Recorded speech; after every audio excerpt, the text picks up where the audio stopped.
Então, bom dia a todos e todas. Hoje é dia 29 de novembro. Nós vamos ter duas aulinhas hoje, de temas bem importantes. Uma sobre atenção domiciliar e a outra sobre cuidados paliativos. Doutor Carlos, quer dar alguma palavrinha antes de começar? Bom dia a todos, todas. Bom dia, Beatriz. Eu gostaria que todos estivessem presentes para receber o presente de hoje, do período da manhã. São dois temas que são muito caros para o sistema de saúde, para o SUS. Considero conquistas importantes e um avanço do ponto de vista de cuidado das pessoas, tanto o serviço de atenção domiciliar quanto o avanço do cuidados paliativos. Então, uma boa manhã para todos. Obrigada, professor. Se vocês tiverem alguma dúvida, pessoal, vocês podem abrir o áudio e me interromper mesmo durante a aula, tá? Ou então, no final, eu abro um espacinho para a gente conversar. Então, a gente vai começar com a atenção domiciliar. Acho que foi uma coisa que apareceu, né, nos problemas de vocês e vamos ver se a gente consegue contribuir um pouquinho. Para começar, eu queria trazer essa reflexão. Onde que a gente exerce a medicina, né? Muitas vezes a gente pensa que a gente só pode trabalhar em um hospital e a gente vê isso, né, como se fosse uma única verdade. O que acontece é que a gente pode exercer a medicina em diversos locais. Então, o hospital é um grande espaço onde a gente vai exercer a medicina, mas também tem os pronto-atendimentos, consultórios, a rua.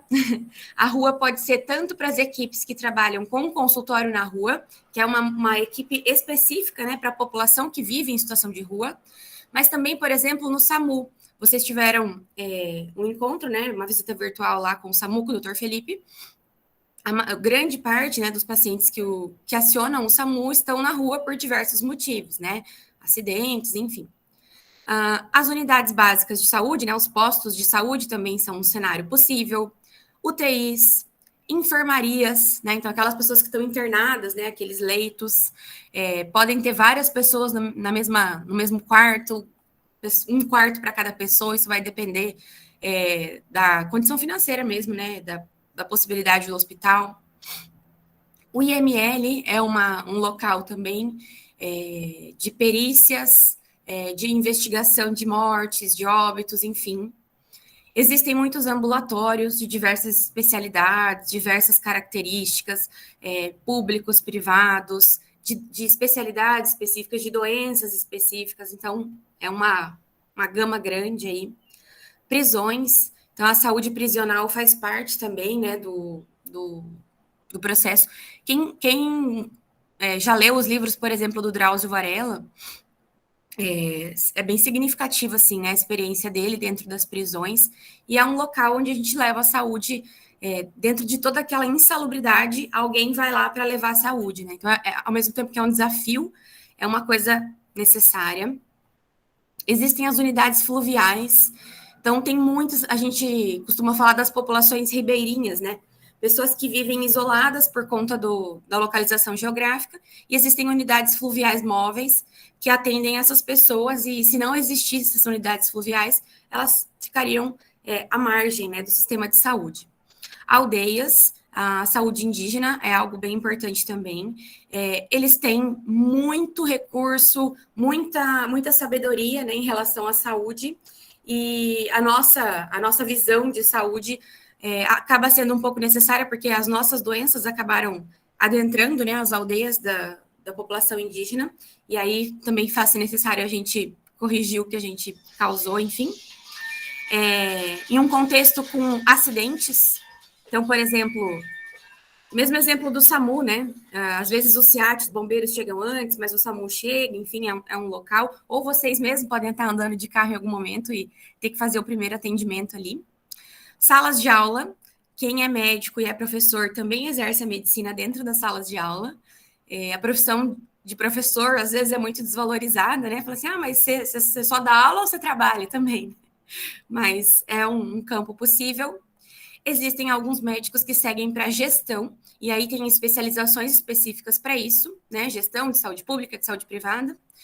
Existem grupos, por exemplo, grupos de gestantes, grupos de hipertensos, grupos de cuidadores, e aí a gente pode exercer a medicina também. Instituições de longa permanência, asilos, né, como a gente conhece, precisam ter um médico responsável, né, por essa população. Também aqueles locais onde se interna pessoas que estão com dependência química, por exemplo, né, também precisa ter um profissional de medicina responsável aí por esse cuidado. E, não menos importante, o domicílio, a casa de cada um, pode ser um local onde a gente vai exercer a medicina. E quando a gente exerce a medicina dentro da casa de alguém, a gente precisa levar em consideração algumas coisas. Uma reflexão que eu gostaria de trazer é que nós somos profissionais do cuidado. Médicos, enfermeiros, farmacêuticos, nutricionistas, toda a equipe de saúde, a nossa essência é como profissional do cuidado. Às vezes a gente se enxerga, né, como heróis que vão salvar a vida a todo custo, tal. Mas se a gente compreender que a base disso é o cuidado, a gente consegue exercer uma prática profissional muito mais condizente assim, com a realidade. Na pandemia, nós aprendemos, né, e nós nos acostumamos a chegar e passar álcool em gel, né, lavar as mãos antes de fazer um atendimento, antes de entrar na casa de uma pessoa conhecida, antes de entrar num comércio, por exemplo, a gente aprendeu a usar o álcool, né, ou lavar a mão, e isso já ficou meio que já está na nossa rotina. Tem até as crianças, no Instagram, às vezes eu vejo, né, tem as crianças de pandemia, pequenininhos assim, não sabem nem falar, mas já você coloca álcool na mão das crianças, as crianças já mexem, né, e sabem que tem que passar o álcool ali. Então, essa foi uma prática que a pandemia nos trouxe, de lavar as mãos.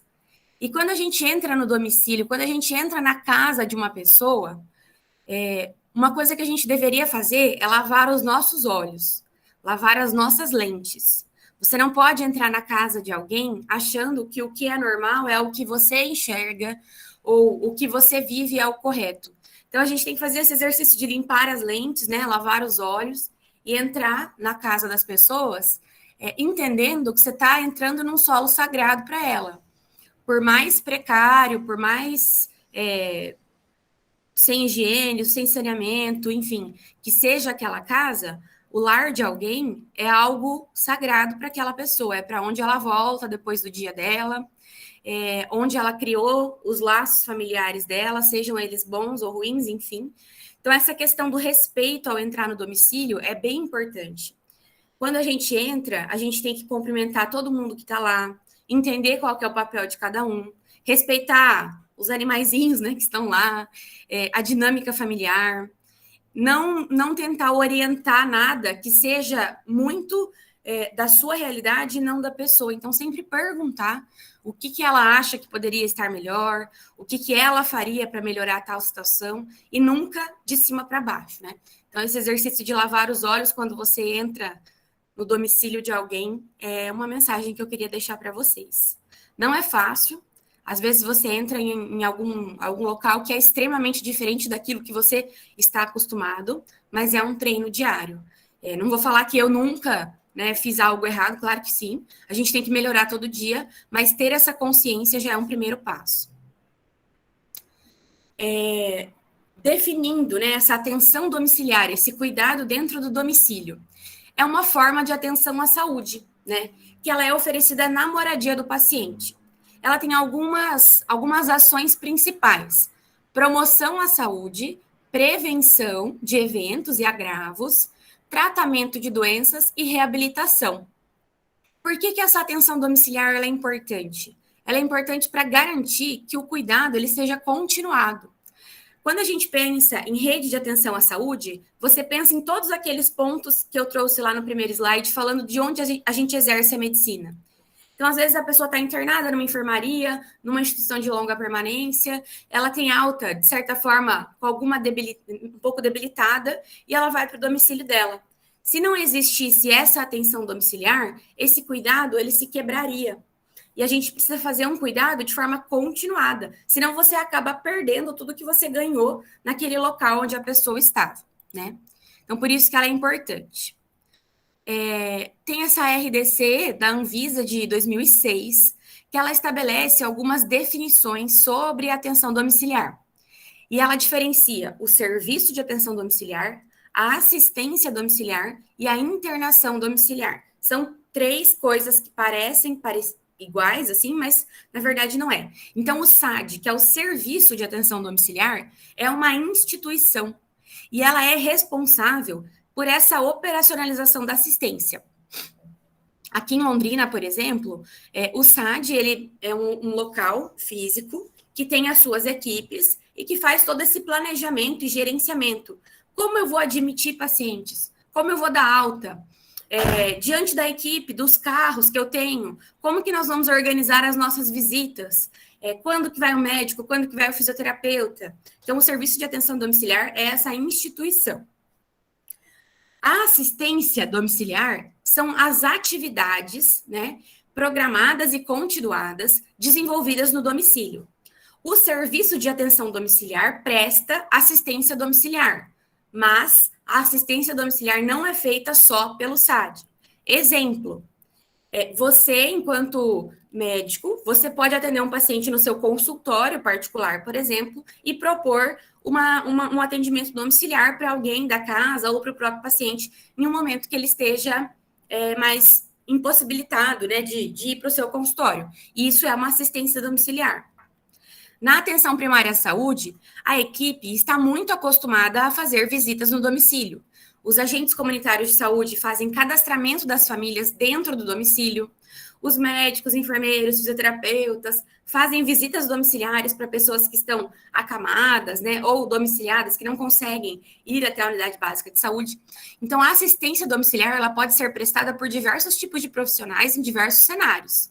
O CAPS, por exemplo, que é o Centro de Atenção Psicossocial, não sei se vocês conhecem o CAPS de Londrina ou da cidade de vocês mesmo, é o centro de saúde mental da cidade.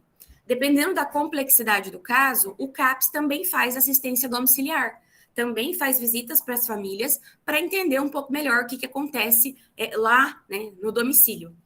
O domicílio, ele traz muitas informações para a gente. Às vezes, só de fazer uma visita, você entende coisas que ali no consultório não fariam muito sentido. E aí você chega no domicílio e as coisas passam a fazer sentido. E uma outra possibilidade é a internação domiciliar. São atividades que são prestadas no domicílio também.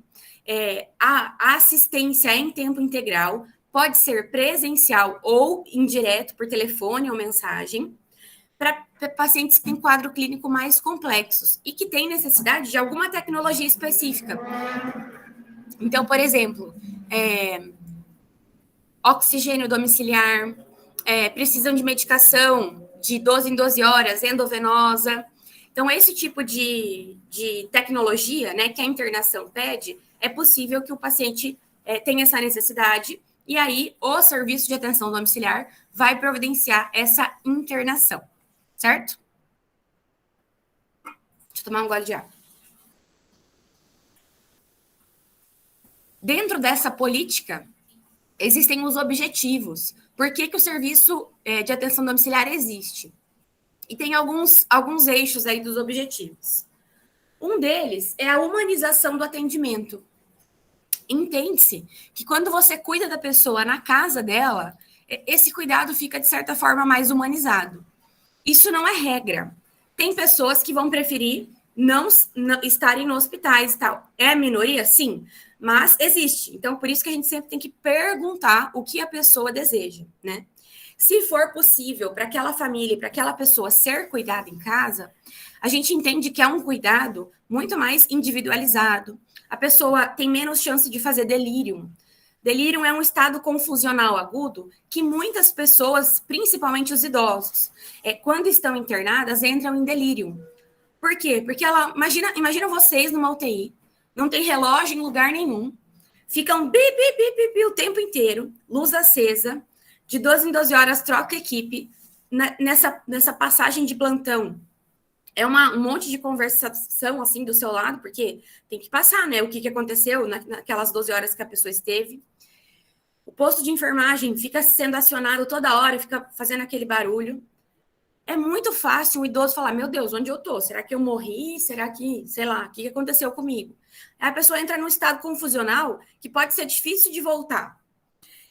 Se a gente conseguir internar essa pessoa em casa, na cama que ela dorme há sei lá quantos anos, com os filhos, né, sei lá, as pessoas que cuidam dessa pessoa ali em volta, é muito, muito, a chance dessa pessoa fazer delírio e dela se sentir bem cuidada é muito maior.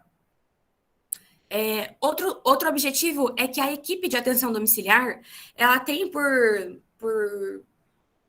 dever capacitar os familiares nos cuidados dos pacientes.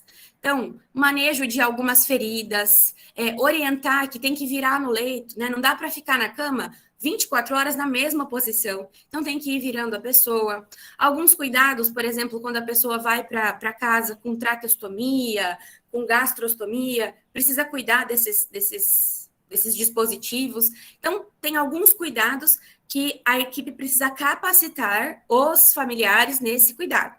E, às vezes, alguém fala assim, olha, eu não dou conta de mexer na tráqueo. Tá, então vamos achar alguém que consiga. Talvez uma tia, né, uma filha, enfim. Então, revezar esse cuidado e capacitar os familiares. É claro que existe uma questão financeira, né? A otimização de leitos. Então, a gente sabe que leito hospitalar, leito de UTI, são leitos muito caros. E quando você consegue deshospitalizar e deixar a pessoa em casa, do ponto de vista financeiro para o sistema de saúde, é mais vantajoso, né? Ainda que as equipes que façam atenção domiciliar despendam, né, de um valor, de uma estrutura, ele é menor do que o custo de leitos hospitalares. E quando a gente deixa a pessoa em casa, a gente também reduz os riscos de infecção hospitalar. Quem nunca viu um caso de uma vozinha, por exemplo, que quebrou o fêmur, foi internada, a internação foi se prolongando, deu uma pneumonia, aí a coisa vai ficando cada vez pior. Porque realmente o hospital é um local que tem presença de vírus e bactérias específicos. O hospital que fala que não tem índice de infecção hospitalar não está pesquisando direito. Então, o índice de infecção hospitalar nunca é zero, nunca é zero. Quando é zero, você pode ter certeza que alguém está errando e não está calculando direito. Otimização de recursos do SUS e também para pacientes que mereçam cuidados paliativos, que eu vou falar um pouco mais de cuidados paliativos na segunda parte da aula, mas é um cenário importante aí para deshospitalização e cuidado dessas pessoas nos seus domicílios.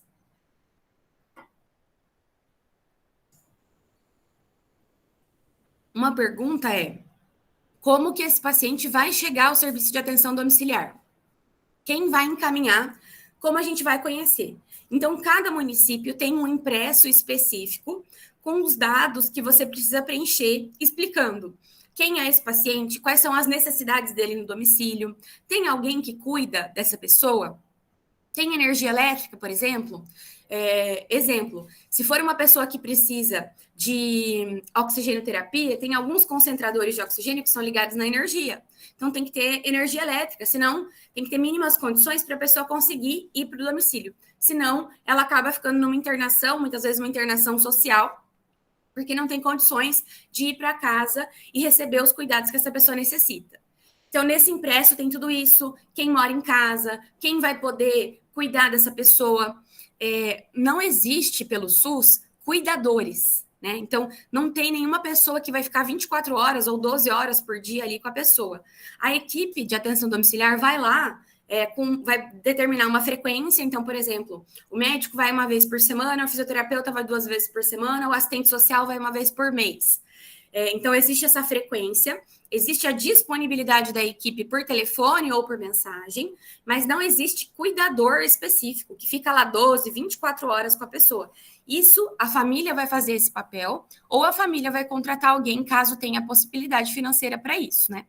Então, todas essas informações têm que estar bem descritas nesse papel de encaminhamento. Os hospitais Então, por exemplo, a pessoa ficou lá um longo tempo internada e a equipe entende que ela pode continuar esse tratamento no domicílio. Então, o hospital pode chamar o SAD, as unidades básicas de saúde. Então, alguém que a gente acompanhava ali na atenção primária, no seu território, a gente estava acompanhando essa pessoa, de repente ela entrou num quadro agudo que ela vai precisar de algum cuidado específico, seja oxigênio, seja medicação endovenosa de horário por determinado tempo, a gente pode pedir também o SAD. Pronto-socorro, ambulatórios. Exemplo, na pneumo, quem tem doença pulmonar obstrutiva crônica, né, o famoso enfisema pulmonar, que vai precisar de oxigênio domiciliar, pode fazer o pedido. Na oncologia, dependendo, tem as químios que são específicas, elas que são, a pessoa já tem o portocat aqui, que é aquele local onde a gente coloca, né, a quimioterapia, a medicação, e aí precisa de uma internação domiciliar para fazer essa medicação no domicílio, ao invés de ficar internado. Na cardio, por exemplo, tem pessoas com insuficiência cardíaca que têm exacerbações, então, aquelas crises de falta de ar, pressão descontrolada, alguma infecção que acaba descompensando o coração. Então, são possibilidades de você pedir o serviço de atenção domiciliar. Você fez o pedido, a equipe vai nesse local, faz uma avaliação daquele paciente como um todo, e aí ela vai te dar uma resposta. É possível admitir ou não é possível admitir? Então, não é todo mundo que você pede que vai. Tem vários critérios ali que a equipe precisa avaliar, e aí ela dá essa resposta para você, admissão ou não admissão. Pode ser que naquele dia não era um caso admissível, mas que ali, sei lá, daqui 3 dias a pessoa melhora clinicamente e você pode pedir novamente. Então, isso é uma possibilidade também. Isso aqui é uma coisa bem importante. E outra, tem a questão da sobrecarga. As equipes de atenção domiciliar, elas têm priorizado algumas coisas, porque não dá para admitir todo mundo. Então, além disso, tem que fazer essa gestão interna do seu serviço para ver o que você vai conseguir ou não dar conta de abranger mesmo. Dentro do serviço de atenção domiciliar, que é o SAD, existem as EMADs e as EMAPs. As EMADs são as equipes multiprofissionais de atenção domiciliar. Aqui em Londrina, por exemplo, as EMADs, elas são divididas por região. Então, tem uma EMAD para a região norte, uma EMAD para a região sul, uma EMAD para a região central e leste, sabe? Então, dependendo do município, você tem uma quantidade de equipes que você vai organizar de acordo com, geralmente de acordo com o território, até para facilitar as visitas. Quem que compõe, né, essa equipe multiprofissional de atenção domiciliar? Um profissional da enfermagem, 3 técnicos de enfermagem, 40 horas de profissional médico, pode ser um médico que trabalhe 40 horas semanais, ou então 2 médicos que trabalham 20 horas semanais, a portaria ela deixa aberto, e um fisioterapeuta. Essa é a equipe mínima básica de uma EMAD. E a EMAP funciona mais ou menos como se fosse o NASF da atenção primária, mas seria o NASF, entre aspas, do SAD. É a equipe multiprofissional de apoio. Essa equipe, ela não vai toda semana, cada 2 dias, em cada paciente. Ela pode fazer visitas mais espaçadas, elas podem ser acionadas quando necessário. Então, quem que tem nessa equipe de apoio? Psicologia, assistência social, nutrição e farmácia. Pode tanto fazer trabalho interno no SAD, quanto fazer visitas de acordo com as demandas.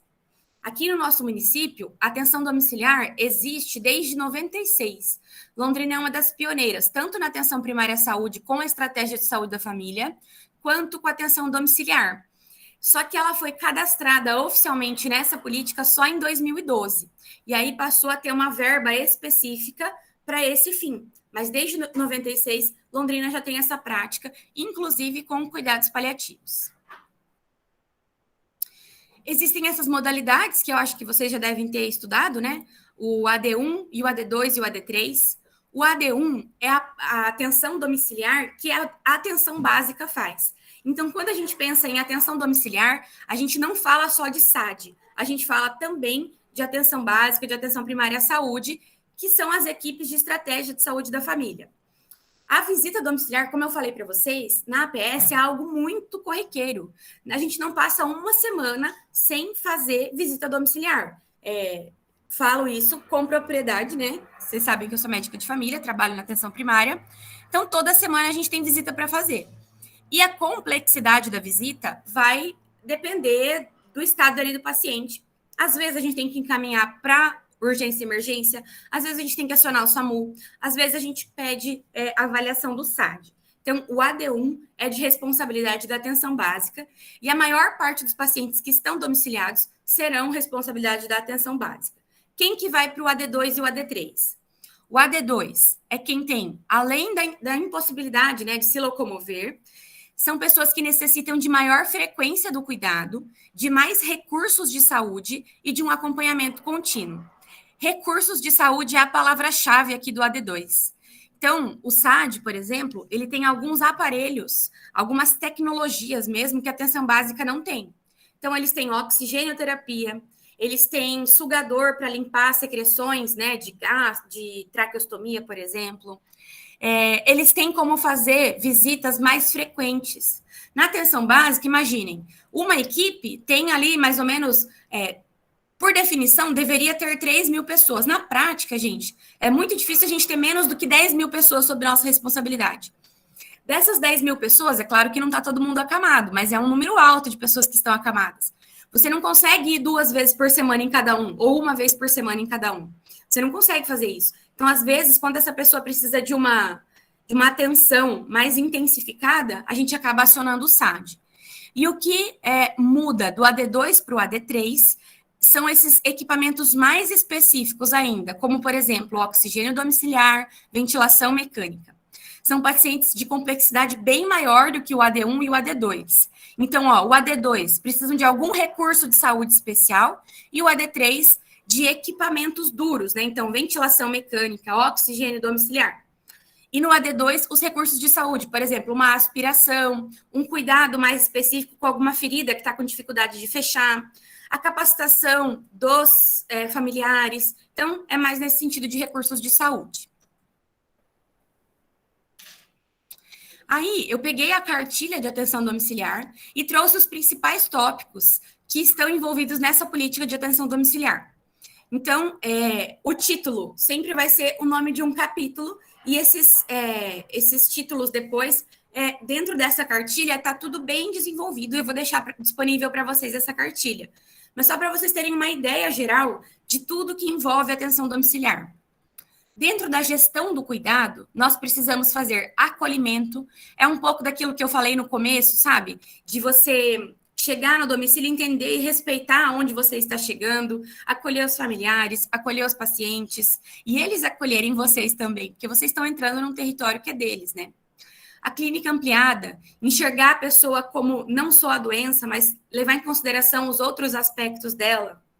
O apoio matricial, ter outras equipes que você possa pedir ajuda no caso de você precisar de alguma informação que você não tem ali. Então, você pode pedir o apoio matricial de uma equipe referência de cuidados paliativos, por exemplo. Você pode pedir apoio matricial do CAPS, quando você vê que tem alguma questão de saúde mental que está fugindo ali do que você conseguiria manejar. Então, você tem que saber quais são os recursos que você tem para pedir apoio dessas equipes. Montar projeto terapêutico singular. Projeto terapêutico singular é nada mais é do que um plano de cuidado realizado em equipe, bem específico, bem determinado, bem personalizado para aquele paciente. Então, aquele paciente, o que ele deseja tem que estar no centro do cuidado, e o que a equipe pode fazer por ele faz parte desse projeto terapêutico singular. Dentro da abordagem familiar, o que nós temos? Um olhar sistêmico. Então, entender que tudo está interligado, que as pessoas elas não estão avulsas ali, que tem uma coisa relacionando a outra, relacionar a família, quais são os tipos de família que existem. A gente tem que limpar a nossa lente de achar que família é pai, mãe, filho e cachorro, né? Existem tipos de famílias muito complexas, muito diferentes, que são famílias também. E a gente precisa entender como que ela se relaciona para entender o que isso tem de efeitos, né, na vida do paciente. Sempre considerar os ciclos de vida. É um casal que acabou de casar e está tentando se adaptar à rotina. É uma família que os filhos foram embora e aí está com aquela síndrome do ninho vazio. Então, em que momento de vida essas pessoas estão? Como é que está a estrutura familiar? Se for necessário, você pode montar um genograma, né? O genograma é como se fosse uma árvore genealógica que você coloca as idades de todo mundo, coloca os problemas de saúde que cada um tem, e o genograma permite que você identifique padrões familiares. Você olha assim, nossa, mas nessa família aqui tem gestação da adolescência, nessa geração, nessa geração, nessa geração. Nossa, nessa família tem alcoolismo, o vô era alcoólatra, o pai era alcoólatra, o filho está se tornando alcoólatra. Então, permite que você veja padrões que se repetem e que você monte um plano terapêutico singular para tentar cortar, né, essa repetição que muitas vezes vai causar dano para todos os outros membros dessa família. O Ecomapa é uma ferramenta que a gente tem para associar quais são as instituições que podem apoiar essa família. Então, no centro sempre vai estar a família, e aí você vai colocar a igreja, a unidade de saúde, o hospital, o trabalho da pessoa, os vizinhos. Quem pode contribuir com esse cuidado e quem definitivamente não vai ajudar nada, de repente vai só atrapalhar. Então, é legal para você entender a rede de apoio daquele paciente, daquela família. A complexidade desse cuidado, né? Então, tem todos aqueles critérios de admissão que eu falei. O SAD pode referenciar de volta para a UBS, pode mandar para a urgência e emergência, pode mandar para o hospital. Então, essa contra-referência, digamos assim, o SAD também pode fazer. A elaboração de plano terapêutico individualizado. Levar em consideração quais são os aspectos clínicos, socioeconômicos e ambientais daquela família. Dependendo disso, tem alguns critérios que o SAD não consegue fazer a admissão. Às vezes o paciente está muito instável clinicamente, a pressão não se mantém, ele está tendo que fazer droga vasoativa o tempo inteiro. Então, não é uma pessoa para ir para casa, tem que estar um pouquinho estável, pelo menos, né, para poder ir para o domicílio. Então, esses aspectos clínicos são importantes, os aspectos socioeconômicos valem bastante e os ambientais também. Situações clínicas comuns. Aí, essa cartilha divide em curta permanência, média permanência e longa permanência. Quem são as pessoas que vão ficar por dias a poucas semanas no serviço de atenção domiciliar? Exemplo, gente, bem clássico. Pneumonia. Às vezes a pessoa é um idosinho, né? Eu falo idoso porque geralmente quem tem mais necessidade, né, desse tipo de terapia endovenosa são idosos. Então, por exemplo, ele está até que estável, né? Não precisa de internação em UTI, mas o antibiótico que ele precisa fazer é um antibiótico endovenoso. Então, você pode chamar o serviço de atenção domiciliar e fazer essa medicação endovenosa ali de 12 em 12 horas, de uma vez por dia, e ele fica no domicílio dele. Mesma coisa com infecção urinária. Algumas infecções urinárias só vão resolver se você fizer medicação endovenosa, porque existem alguns antibióticos que só existem endovenosos. Então, você pode fazer também. Trombose venosa profunda, alguns pós-operatórios, doença pulmonar obstrutiva crônica, insuficiência cardíaca descompensadas. Então, você faz ali aquela terapia específica e dá alta para o paciente, e aí ele volta a ser responsabilidade exclusiva da unidade básica de saúde. Média permanência. Quem vai ficar de semanas a poucos meses. Esse aqui são os maiores, o maior público-alvo, né, do serviço de atenção domiciliar. Reabilitação, pessoas que precisam de anticoagulação com injeção, né, por muito tempo. Feridas complexas, que vão precisar de laser, de outros cuidados, pós-AVC ou UTI prolongada. Quem fica muito tempo em UTI precisa fazer uma reabilitação neurológica do ponto de vista muscular, do ponto de vista saúde mental, de tudo. Então, são pessoas que exigem cuidados complexos e muito presentes ali. Na UTI, ela estava 24 horas assistida. Quando ela vai para casa, ela precisa de visitas mais frequentes. Infecções nos ossos, né, que exigem antibiótico terapia por meses. Enfim, aqui entra também os pacientes que usam oxigenoterapia para sempre. Então, foi indicado oxigênio e você vai ficar sempre usando. Então, todos os concentradores de O2, os cilindros de O2, são da equipe de atenção domiciliar e o SUS disponibiliza para essas famílias. Então, essas pessoas vão ficar sendo acompanhadas pelo SAD aí por muitos meses. E longa permanência, quando tem muitos meses a anos, em geral, esses pacientes são encaminhados de volta para a atenção primária à saúde, quem precisa de anos, né, de cuidado domiciliar, desde que essa pessoa esteja um pouco mais estável. doenças degenerativas, demência, alguns tipos de neoplasia, cuidados paliativos. Então, ela é referenciada novamente para a atenção primária fazer essa coordenação do cuidado. Se essa pessoa, de repente, agudizar, né, fazer alguma descompensação, você pode acionar o SAD novamente, fazer a internação por um período e depois volta para você na atenção primária. As síndromes geriátricas, né, mais complexas, então, imobilidade, incontinência, instabilidade postural, enfim. Então, são condições clínicas que exigem esse cuidado no domicílio. Aí tem muitos procedimentos que nós podemos fazer no domicílio da pessoa. Mas, assim, são muitos mesmo. O que você imaginar, a gente consegue adaptar e fazer. Então, vou começar de baixo para cima aqui. Paracentese. Sabe aquelas pessoas que têm hepatite ou cirrose, tem aquele abdômen grande de líquido e precisa puncionar aquele líquido, tirar aquele líquido de tempos em tempos para dar conforto respiratório, para a pessoa conseguir, né, se locomover e tal? A paracentese é uma coisa que a gente consegue fazer no domicílio. Ajuste de órteses e próteses, principalmente o pessoal da fisioterapia consegue fazer. Administração de medicação endovenosa, hipodermóclise, que é um tipo de acesso que é subcutâneo, que não dói, que permite que o familiar consiga tirar depois. É um acesso, uma via de administração medicamentosa bem tranquila de se fazer. Nutrição enteral, aspiração das vias aéreas. Então, toda vez que tiver, né, aquela cânula no lugar do tubo, né, fica aquela cânula de traqueostomia, às vezes precisa limpar o catarro que fica ali, então essa aspiração é possível fazer. Punções, cuidado de feridas, então desbridamentos, curativos especiais, uso de laser, né, se o serviço estiver disponível. Fazer sonda vesical de alívio, de demora, sonda nasogástrica para alimentação, todos esses cuidados com essas sondas é possível fazer.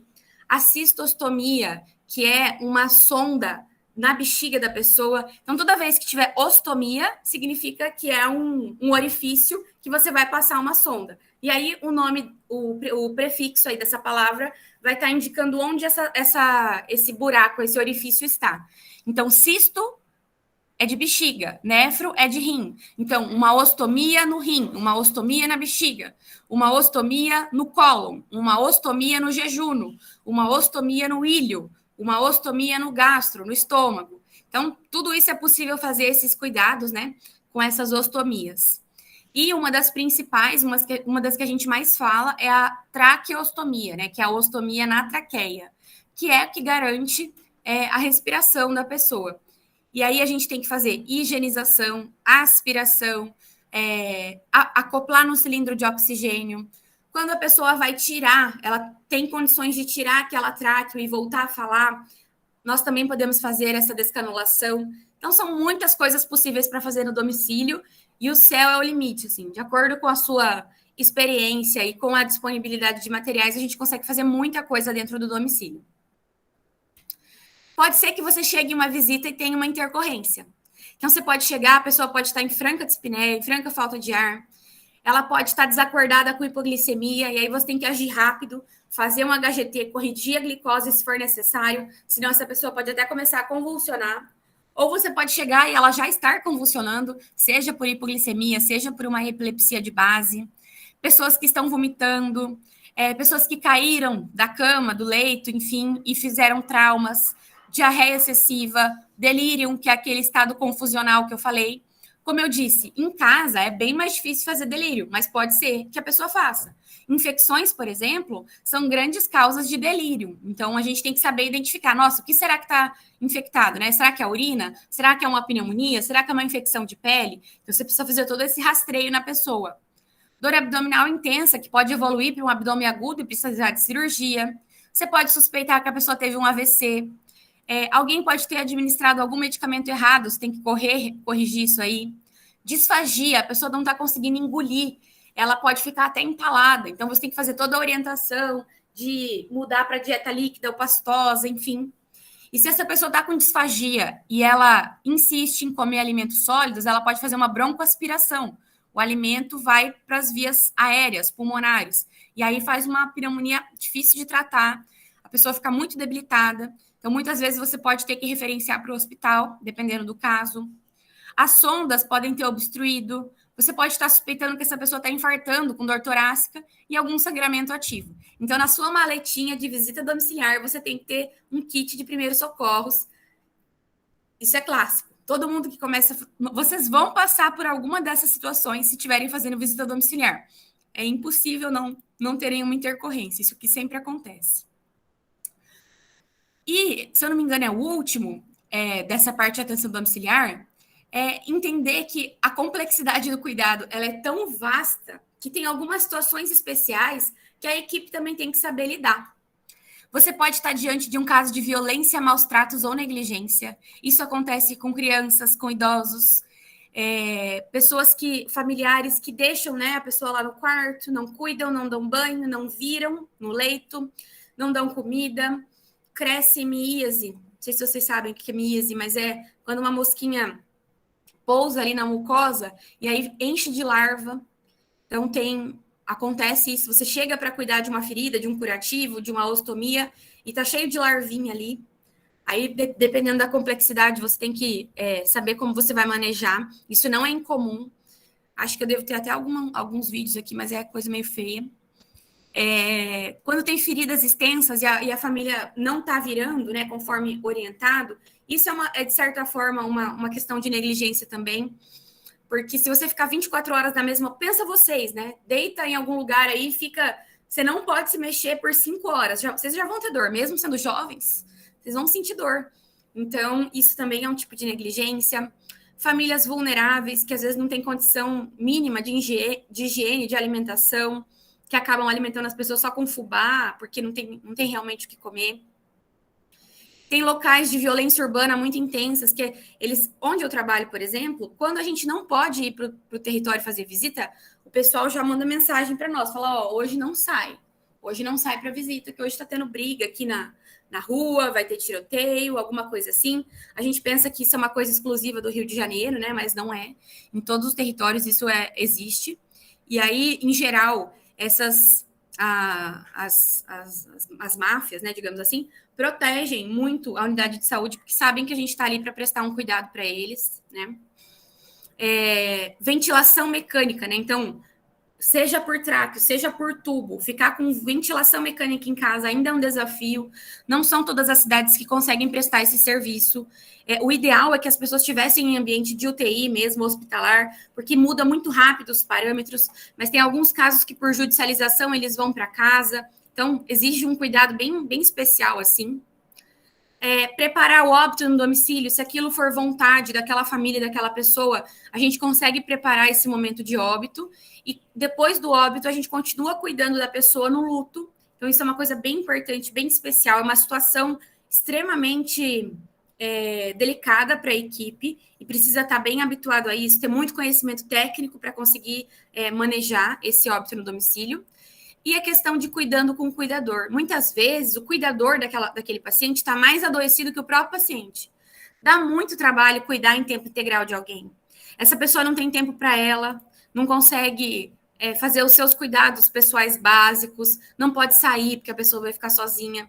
Então, essa parte de cuidar do cuidador é sempre um desafio e a equipe de saúde tem que ter esse olhar para ela. De bibliografia, não só bibliografia técnica, né? Eu recomendo para vocês esse caderno de atenção domiciliar, que é de 2013. Teve um mais atual, mas então foi lançado um caderno de atenção domiciliar, se eu não me engano, em 2011. Aí tem essa versão atualizada, né? Que é o programa Melhor em Casa, em 2013. E aí, mais recente, se eu não me engano, 2015 ou 2016, tem um terceiro volume.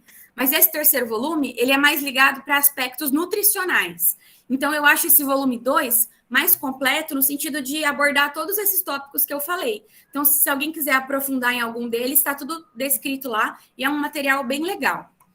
Em 2020, foi lançada essa outra cartilha do Ministério da Saúde sobre a atenção domiciliar na atenção primária à saúde, que geralmente são aqueles pacientes do AD1 que eu mostrei.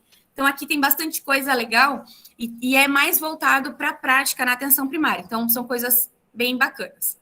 E aí eu gosto bastante de ler, não sei se vocês gostam. Tem gente que aprende melhor com filme, tem gente que aprende melhor com livro, texto mesmo. Eu gosto de literatura, né? Então, esses livros nos trazem uma visão ampliada, assim, do envelhecer, do estar em casa, sendo cuidado em casa, com a equipe de saúde te visitando.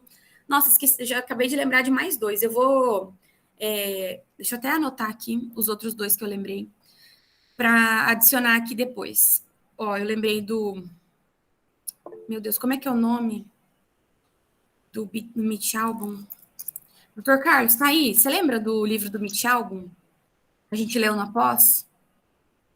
Peraí, deixa eu ver se eu encontro aqui. Tomorrow. Enfim. E tem o terceiro... Oi?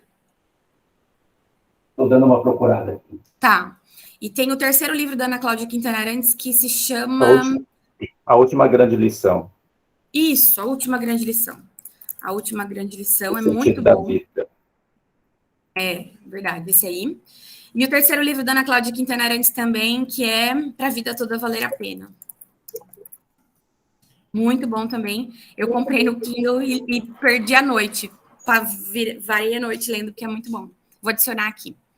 Aí esse Mortais, do Atul Gawande, é uma realidade dos Estados Unidos, assim, mas como os serviços pensam no envelhecimento da população e como é importante pensar disso com políticas públicas também, né? Porque todo mundo vai envelhecer. E aí, o que você vai fazer, né, com esses idosos? Histórias Lindas de Morrer, da Ana Cláudia Quintana Arantes, são 10 histórias muito especiais mesmo, que vale a pena. E esse aqui, Os Últimos Melhores Dias da Minha Vida, do Gilberto de Menstein e da Ana Penido, ele conta como é que foi esse processo para ele de ficar em casa, como era bom estar em casa. Ele descreve algumas coisas da casa dele e você vê como aquilo é sagrado para ele, como é bacana a gente poder respeitar isso nesse momento de vida das pessoas. O João Vitor indicou também Por um Fio, do Drauzio Varela. Vou adicionar, não li ainda, João Vitor. Vou ler ontem, te aviso. E vou adicionar aqui nas nossas bibliografias, tá bom? Então, além desses, tem A Última Grande Lição, Para a Vida Toda Valer a Pena e Por um Fio. Gente, da parte de atenção domiciliar é isso. Nós vamos dar um intervalinho para começar cuidados paliativos, para a gente tomar um café, né? Senão vocês vão dormir com a minha voz. E queria saber se dessa parte de atenção domiciliar tem alguma dúvida.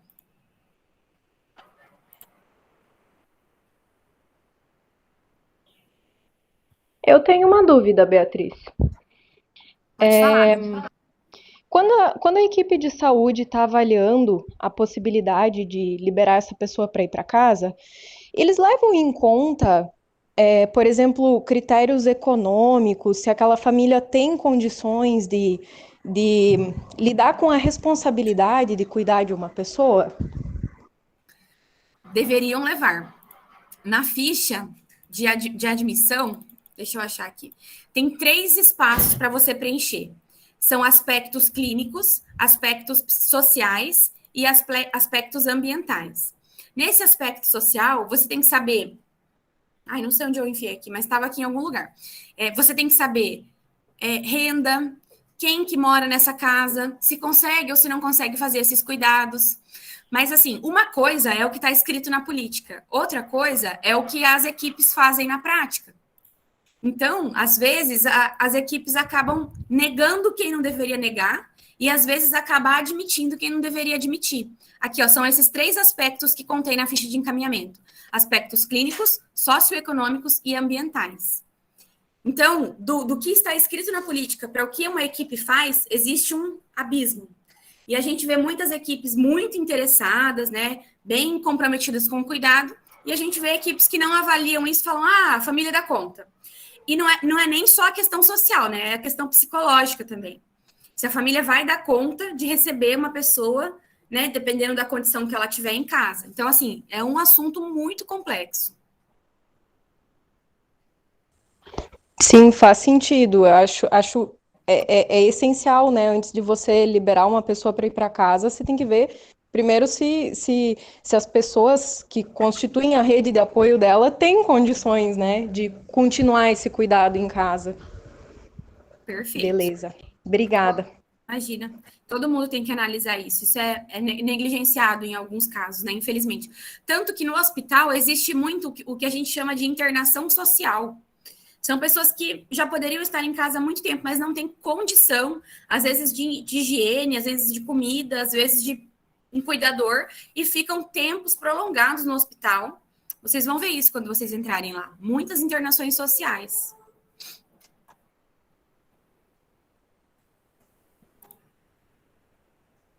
Mais alguém, pessoal?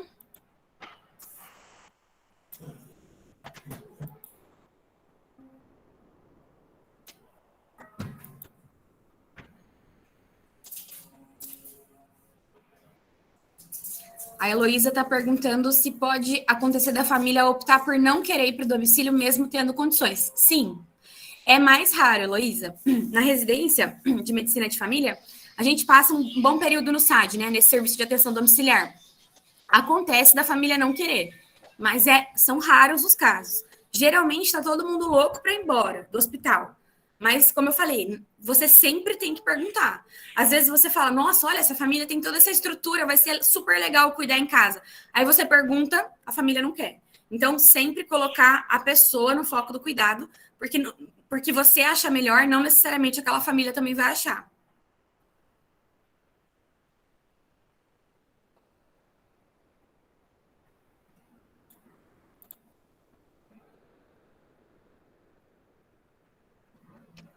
De nada, Heloísa. Pessoal, então vamos fazer um intervalinho. Vamos voltar umas 9h05, pode ser? Não pode ser muito grande também, que eu tenho compromisso depois. Só para a gente dar uma respirada, tomar uma água, e aí a gente volta 9h05, pode ser? Tá bom.